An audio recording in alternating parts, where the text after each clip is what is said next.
We are very lucky to have with us live in the studios this morning Donna Smith.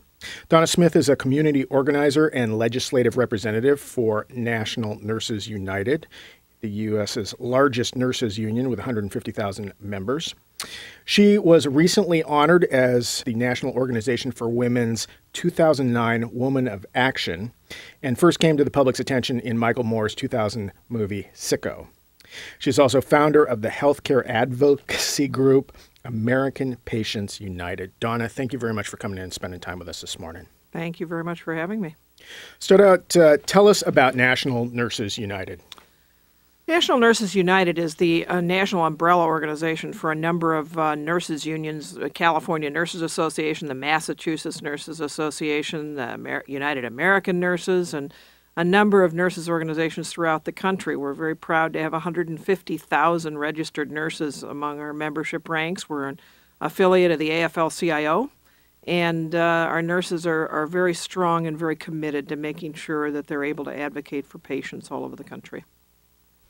Very good. And briefly tell us about the group you created, the American Patients United. American Patients United I formed in 2007, actually on the day that I testified in front of Congress about the financial trauma that American families are facing as a result of the healthcare crisis in this country. And we have a patient member board of people all over the country who've experienced similar kinds of financial and healthcare traumas in the system, who are committed to making sure the patient voice is very strong in this discussion, not just healthcare professionals who are extremely important to the discussion, but patients saying what it is that would help them and how we could make this system function better.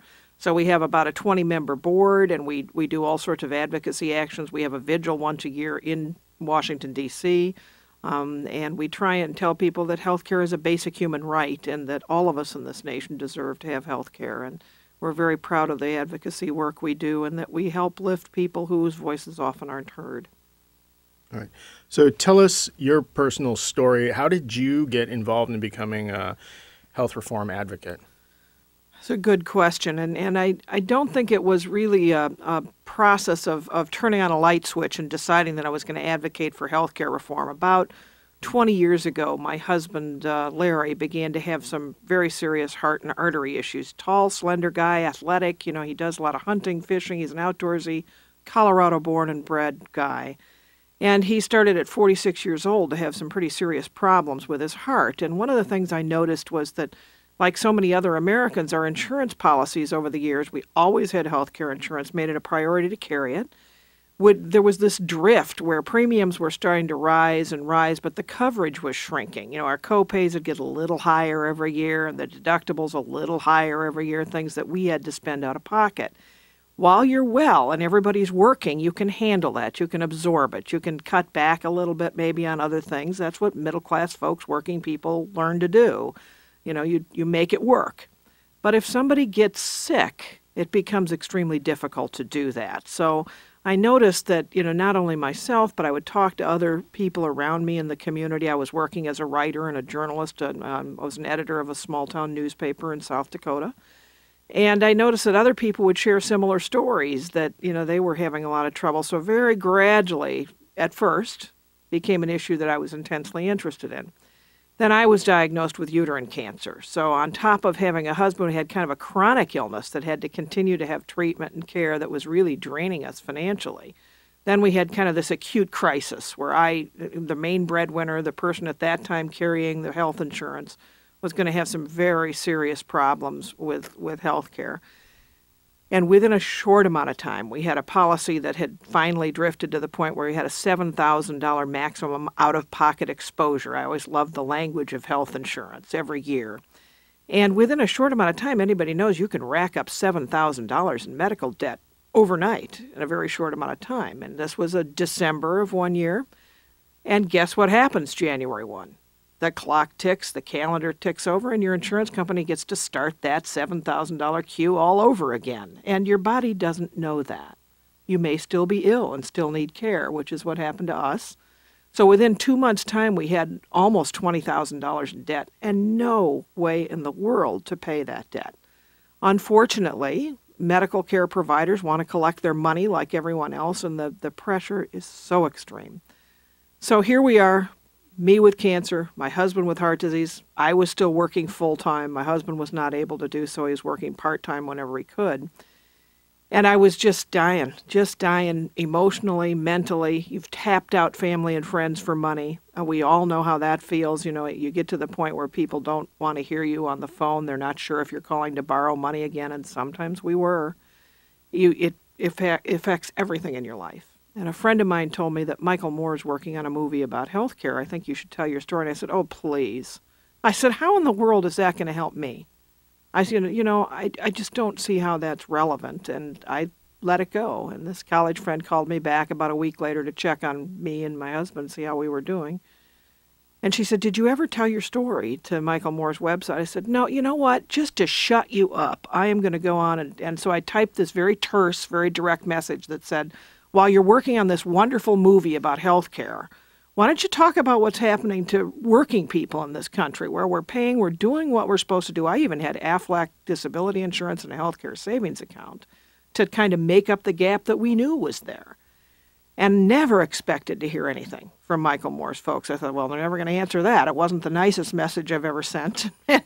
And about 6 weeks later, a producer emailed me back and started this very long conversation about our situation, along with providing them a load of documentation about our financial situation, about our healthcare situation, about our records, so that's how I came to this discussion was through this series of traumas in life.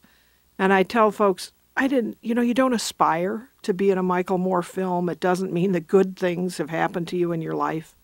It was definitely a life-changing decision to do that. You don't get paid to be in a film, but you will be forever judged by the fact that you've allowed yourself to be associated with someone who tends to have people think very highly and not so of him.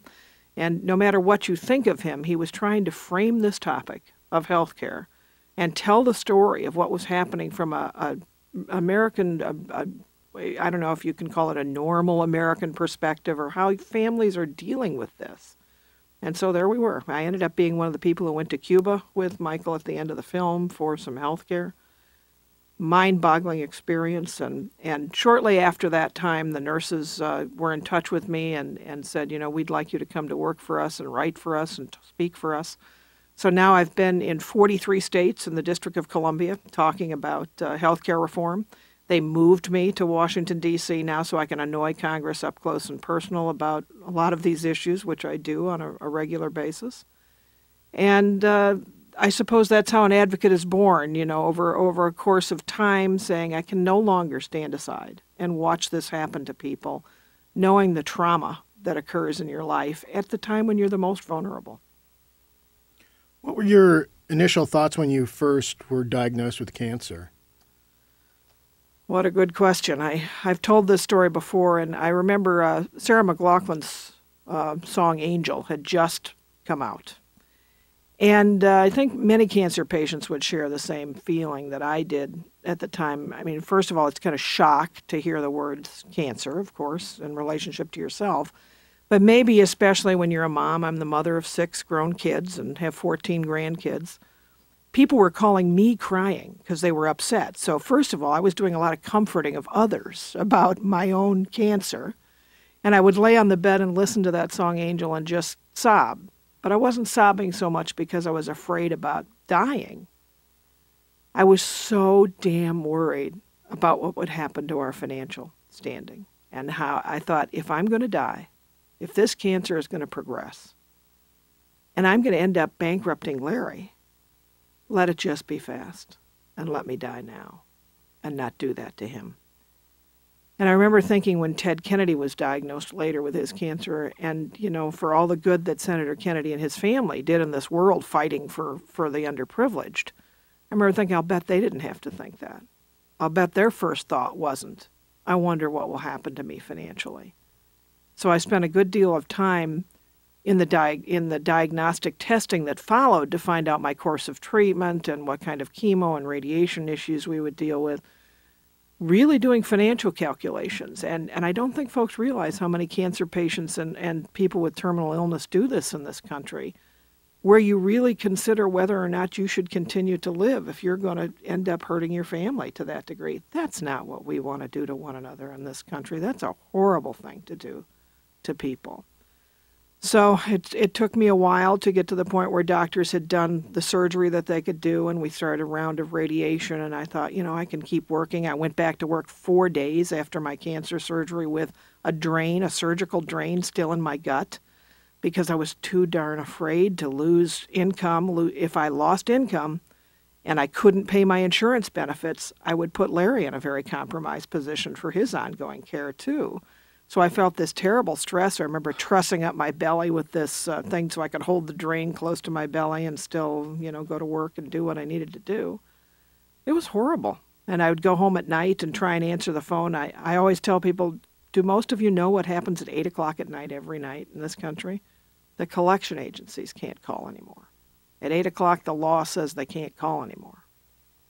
So I would go home in the evening. I would literally turn the ring around the phone off until 8 o'clock so that Larry and I could have some time together and not have to deal with telling a collection agency for another hospital or another doctor, I can't pay you. I can't pay you. And the ultimate, I tell folks, the bankruptcy, we ended up going bankrupt, which was a horrible process.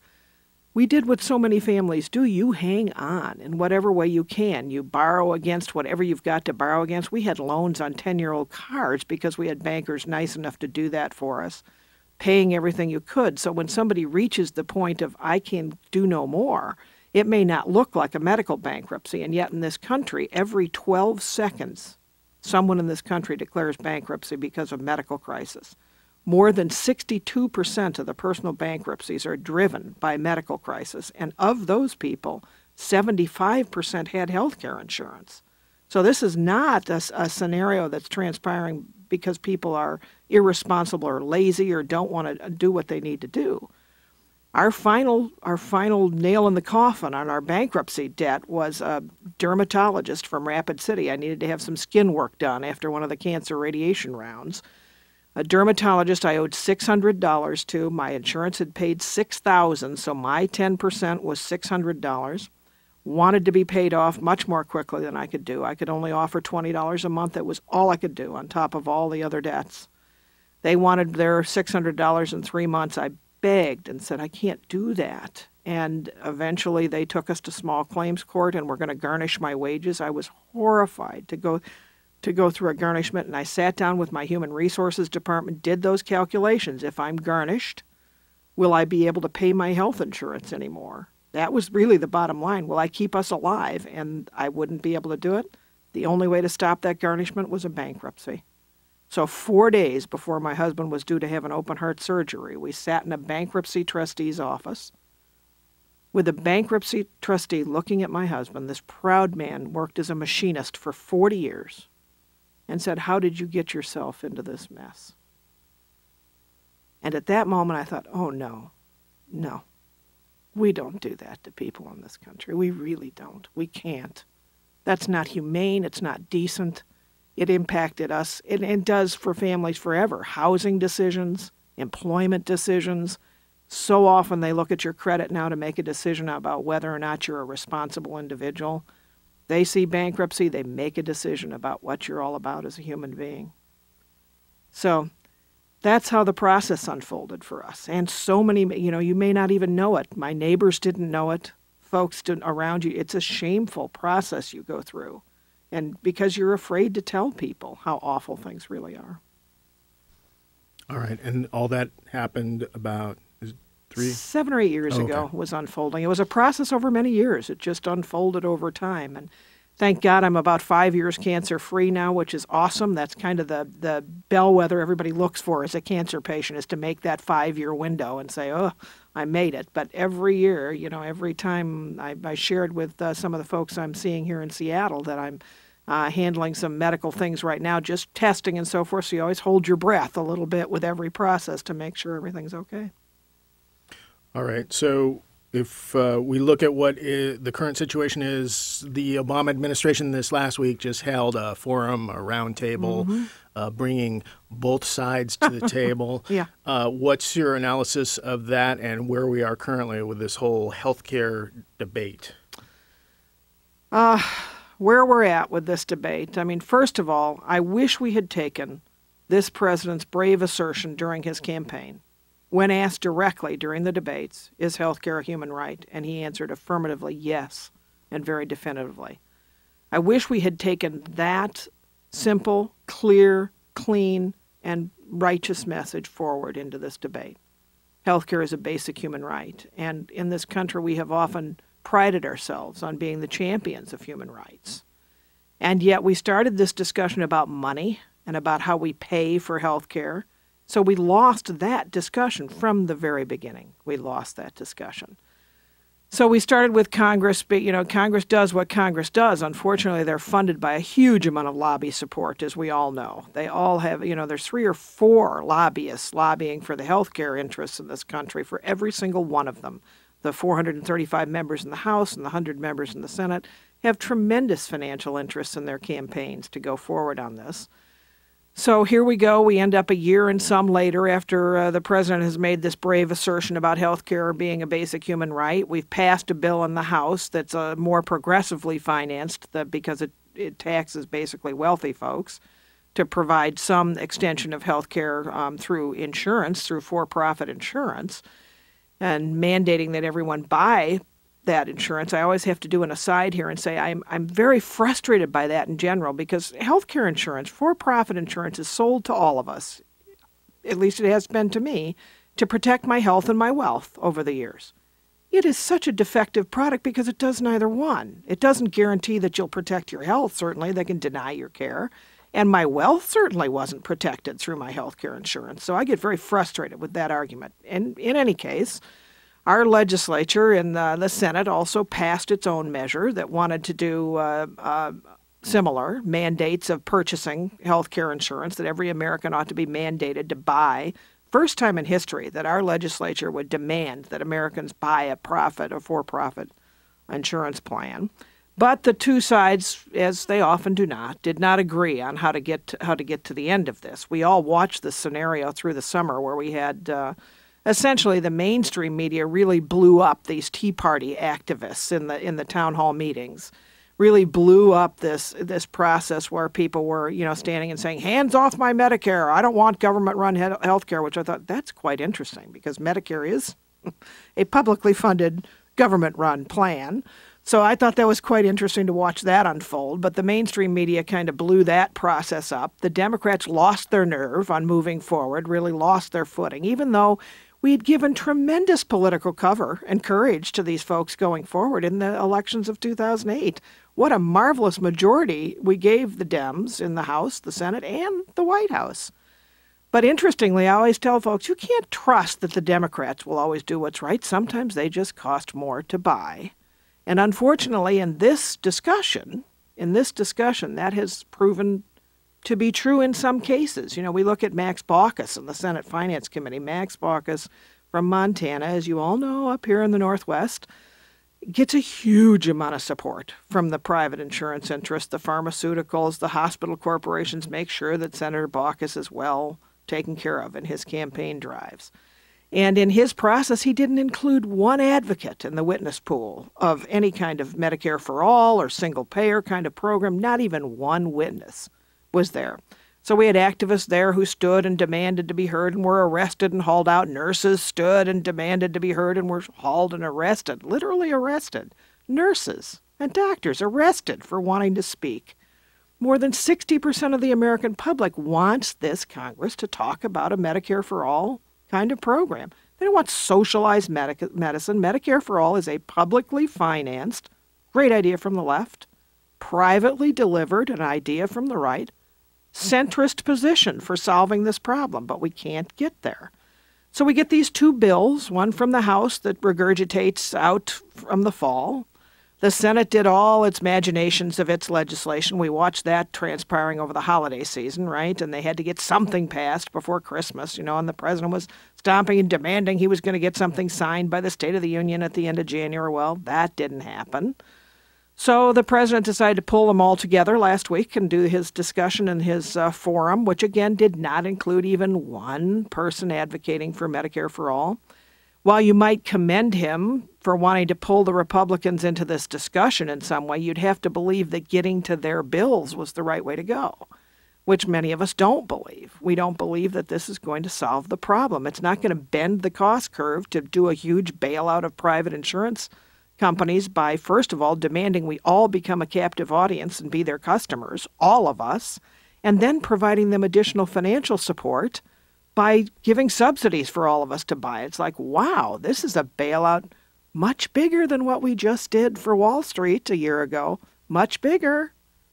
And that frustrates me as a U.S. citizen. I know I've told folks I get so frustrated about this Congress. Now that I work in D.C., I get to walk up and down the halls of the office buildings as I go to meetings. Did all of you know there are congressional health offices? So not only do we all provide health care insurance, we pay pretty mightily for them to have access to insurance, which I don't want private insurance necessarily to be our model of where we go. But these congressional health offices in every building, I got very curious, what is that? If they don't feel good, now you know where I'm going with this. If they don't feel good, they need care, they can just walk in one of those offices. A doctor is there for them. Care is there for them. So they can even have physical therapy appointments done there. It's $42 every year they have to pay to enroll in this, and there's several hundred of them enrolled in this process. And I thought, this is quite interesting. They don't get it, why Americans need help with health care, and yet they have access to something most of us can only dream of, all paid for by us. So many of us going bankrupt, one American every 12 seconds, going bankrupt, and yet they can walk in and get care anytime they want to. Really, really frustrating for those of us who believe that there ought to be one progressively financed single standard of care for every person in this country. We'll get there someday, but apparently this fight's going to take a lot longer. I don't know if this Congress will pass one of their bills through reconciliation. That certainly may be the direction they have to go. And if we'll forgive Americans for not understanding all of this discussion. Here we have to have a supermajority in the Senate. Most of us would think a majority would be enough to pass anything. No, we have to have 60 votes to get them to shut up and stop debating and move forward on something, which is essentially trying to end the filibuster's process. Once you understand that and decide what is reconciliation, how does that happen?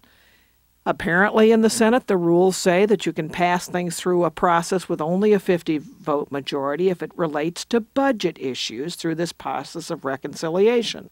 So what the Senate would like the House to do is pass their version of the health care reform bill. They want to do what's called pledge and pass. The Senate will pledge to make changes in reconciliation that the House wants. If the House will pass their legislation, it'll go back over to the Senate. They'll make these reconciliation changes and perhaps have a bill go to the White House for signature. That's really what they may have to do. The Republicans are not budging, as we heard out of the forum this week. They're saying no. We even had yesterday, we just had an extension of unemployment benefits blocked by one Republican senator from Kentucky voted no. So unemployment benefits, until they find a way to get around this, will not be extended for people. And I thought, how awful is this, where these folks, they don't make a connection with the people of this country, the suffering that's going on, whether it's financial suffering or healthcare suffering, it becomes political gamesmanship. Is it no wonder that the citizens look to Washington, D.C. and go, these people are disconnected. They have a mentality that doesn't relate to what the people are going through in this country. So will we get a health care bill? I don't know for sure. We might. Will it really solve the problems that most Americans are facing with health care? It may give some people some better access to some care, but there will still be millions of people who will be able to go bankrupt. It won't solve that problem, and it won't stop denials of health care companies from keeping people from getting care. So what do you see as the potential routes towards a solution at this point? Is it something we should be pursuing at the state level? That's a wonderful question. Absolutely. There are many states that are pursuing at a state level, that are pursuing single-payer plans and Medicare for all type plans. California's legislature, the Senate, has passed it for a third time. And Pennsylvania has an awesome single-payer effort going on there in legislation in their House and their Senate that's co-sponsored by Republican members, which is quite breathtaking.